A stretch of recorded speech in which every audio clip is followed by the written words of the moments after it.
Down the ages past, Allah sent His messengers to deliver humankind from darkness to light. Invite all to the way of thy Lord with wisdom and beautiful preachings, and argue with them in the ways that are best and most gracious. That's also the ongoing mission of Islamic Research Foundation, or IRF, spreading the truth of Allah's final message to mankind. Founded in 1991, IRF today offers some of the best services and facilities in the world for presenting an understanding of Islam in an objective and scientific way. Its programs are primarily focused on correcting misconceptions and promoting understanding of Islam. IRF also imparts dawah training to da'is to aptly convey the message of Islam. IRF has one of the most modern studios producing programs presenting Islam, which are beamed regularly on many international TV channels in over 150 countries. Dr. Zakir Naik, president of IRF, reaching out across countries worldwide, from America to Europe to Africa to Asia to Australia, strives to clarify Islamic viewpoints. He dispels the many media myths and anti-Islamic prejudices propagated the world over by anti-Islamic forces. Dr. Zakir Naik is a medical doctor. He is acclaimed the world over for his spontaneous and convincing replies to questions posed by critics and skeptics during the question and answer sessions after his talks. He is also renowned for his verbatim quotes with references from major religious scriptures of the world.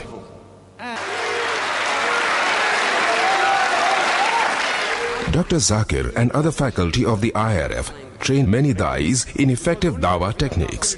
About English literature. IRF's website provides free dawah training material for you to download and become an effective da'i yourself.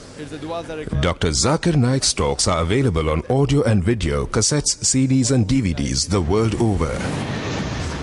IRF today is creating a change in the hearts and minds of millions of Muslims and non-Muslims worldwide towards a proper understanding and respect for Islam.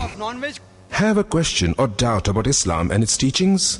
Now you know. One of the best resource centers to get convincing answers from is Islamic Research Foundation, 5658 Tandil Street, North Dongri, Mumbai 400009, India. Phone 2373-6875. Fax 9122-2373-0689. Email islam@irf.net. For more information, log on to our website www.irf.net.